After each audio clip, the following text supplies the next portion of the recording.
प्रधानमंत्री नरेंद्र मोदी ने आज उद्योग जगत की प्रमुख हस्तियों, बैंकर्स और अर्थशास्त्रियों के साथ विचार विमर्श किया। बैठक में वैश्विक अर्थव्यवस्था में हाल की घटनाओं और इनसे भारत के लिए पैदा अवसरों जैसे मसलों पर चर्चा की गई। चीन की अर्थव्यवस्था में नरमी के चलते वैश्विक बाजारों में उठापटक के बीच ये बैठक आयोजित की गई। सूचना एवं प्रसारण मंत्री अरुण जेटली ने आज महात्मा गांधी के कार्यों और उनकी रचनाओं का इलेक्ट्रॉनिक संग्रह जारी किया। इस संग्रह का हिंदी संस्करण भी जल्द ही जारी किया जाएगा। प्रकाशन विभाग द्वारा प्रकाशित महात्मा गांधी के संग्रहित कार्यों में 30 जनवरी 1948 तक के महात्मा गांधी से जुड़े तमाम दस्तावेजों को शामिल किया गया है। केंद्र सरकार ने पाकिस्तान और बांग्लादेश के उन अल्पसंख्यकों को वैध दस्तावेजों के बिना भी भारत में रहने की छूट प्रदान की है जो 31 दिसंबर 2014 तक भारत आ चुके थे। केंद्र ने ये फैसला मानवता के आधार पर लिया है। इसके लिए सरकार ने आधिकारिक गजट में 2 अधिसूचनाएं भी जारी की हैं, जिसके मुताबिक खास तौर से हिंदू, सिख, ईसाई, जैन, बौद्ध और पारसी समुदाय के इन लोगों को पासपोर्ट कानून सहित 2 कानूनों के प्रावधानों में छूट प्रदान की गई है। भारत और पाकिस्तान के बीच कल नई दिल्ली में सीमा सुरक्षा बल के महानिदेशक स्तर की बैठक होगी। भारतीय पक्ष का नेतृत्व सीमा सुरक्षा बल के महानिदेशक देवेंद्र कुमार पाठक करेंगे, जबकि पाकिस्तानी पक्ष का नेतृत्व पंजाब क्षेत्र के रेंजर महानिदेशक मेजर जनरल उमर फारूक बुर्की करेंगे। बैठक में भारत अन्य बातों के अलावा जम्मू कश्मीर में संघर्ष विराम का उल्लंघन और घुसपैठ, कच्छ के रण में अवैध प्रवेश व तस्करी का मुद्दा उठा सकता है। भारत संचार निगम लिमिटेड BSNL ने अगले महीने की 1 तारीख से अपने सभी ब्रॉडबैंड उपभोक्ताओं के लिए बिना किसी अतिरिक्त शुल्क के ब्रॉडबैंड की न्यूनतम गति 2 मेगाबाइट प्रति सेकंड करने का फैसला किया है। भोपाल में 10 सितंबर से 2 दिवसीय विश्व हिंदी सम्मेलन का आयोजन किया जाएगा। सम्मेलन के दायरे से इतर लोगों को हिंदी भाषा के प्रति और आकर्षित करने के मकसद से भोपाल में दुकानों और प्रतिष्ठानों के नाम खासकर हिंदी में लिखे जा रहे हैं। खास बात यह है कि खाने पीने की कई चीजों के नामों को भी हिंदी में प्रदर्शित किया जा रहा है, ताकि लोग ज्यादा से ज्यादा हिंदी भाषा का प्रयोग करने के लिए प्रोत्साहित हो सकें। हरियाणा विधानसभा ने पंचायती राज संस्थाओं के चुनावों में उम्मीदवारों के लिए न्यूनतम शैक्षिक योग्यता 10वीं तय करने संबंधी विधेयक पारित कर दिया है।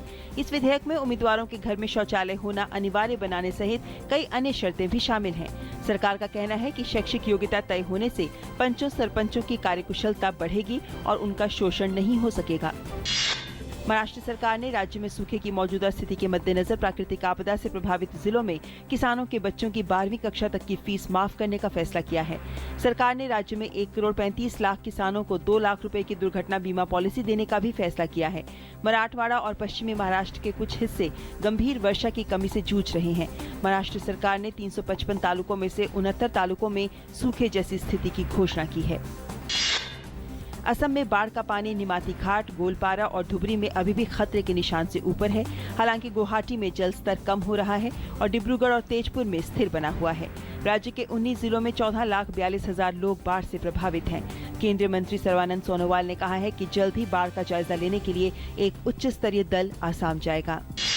एक एनिमेशन विशेषज्ञ ने सुपरहिट फिल्म दिलवाले दुल्हनिया ले जाएंगे की क्लाइमेक्स की तर्ज पर एक खास एनिमेटेड वीडियो बनाया है, जिसमें बताया गया है कि किस तरह चलती ट्रेन में चढ़ना और दरवाजे से बाहर झांकना खतरनाक साबित हो सकता है। ये वीडियो आगरा में राज्य की रेलवे पुलिस को मिला है, जिसने इसे अब सोशल मीडिया में जारी कर दिया है ताकि रेल हादसों को रोका जा सके। पश्चिमी एशिया और अफ्रीका से यूरोपियन यूनियन के देशों में भारी संख्या में शरणार्थियों का आना जारी है। जर्मनी ने इन शरणार्थियों के लिए 6 बिलियन यूरो की घोषणा की है। फ्रांस भी इस ऐतिहासिक संकट से उबरने के लिए 24,000 लोगों को अपने यहाँ शरण देने के लिए राजी हो गया है। इस बीच हंगरी के रक्षा मंत्री सबा हेंडे ने शरणार्थियों के मुद्दे पर राष्ट्रीय सुरक्षा परिषद की बैठक के बाद अपना इस्तीफा दे दिया है। प्रधानमंत्री विक्टर ऑर्बेन ने हेंडे का इस्तीफा मंजूर कर लिया। फ्रांस के राष्ट्रपति फ्रांसवा ओलांद ने सीरिया में चरमपंथी संगठन इस्लामिक स्टेट पर हवाई हमले की तैयारी शुरू करने का आदेश दिया है। उन्होंने कहा है कि सीरिया में हमले से पहले वहां मंगलवार को हवाई सर्वेक्षण किया जाएगा, लेकिन उन्होंने जमीन पर सैनिक उतारने से इनकार किया। उन्होंने कहा कि फ्रांस समेत अन्य देशों में हुए चरमपंथी हमलों की योजना सीरिया में बनाई गई थी। सऊदी अरब के नेतृत्व वाले गठबंधन ने कल यमन के हुती विद्रोहियों के कब्जे वाले शहर यारिम के सैनिक अड्डों पर हवाई हमले किए। इन हवाई हमलों में 12 लोग मारे गए और 25 लोग घायल हुए। हमलों में कई इमारतें भी नष्ट हो गई हैं। भारत के पुरुष टेनिस स्टार लिंडर पेस अपने स्विस जोड़ीदार मार्टिना हिंगिस के साथ अमेरिकी ओपन के मिश्रित युगल वर्ग के सेमीफाइनल में पहुंच गए हैं। पुरुष युगल में भारत के रोहन बोपन्ना और रोमानिया के फ्लोरिन मर्जिया की जोड़ी क्वार्टर फाइनल में पहुंच गई है। मिश्रित युगल मुकाबले में भारत के रोहन बोपन्ना और उनकी चाइनी ताइपे जोड़ीदार यंग जैन चैन ने फिनलैंड के हेनरी कॉन्टीन और चीनी ताइपे के सू वी हैसी को सीधे सेटों में हराकर सेमीफाइनल में प्रवेश कर लिया है। आज विश्व साक्षरता दिवस है। 1951 में जहां भारत में साक्षरता दर 18% थी, तो वहीं 2011 में ये बढ़कर 74% तक हो गई है। लेकिन विश्व के तमाम देशों के मुकाबले निरक्षर लोगों की सबसे अधिक तादाद भारत में ही है। लिहाजा शिक्षा के क्षेत्र में भारत को अभी भी कई मुकाम हासिल करने हैं।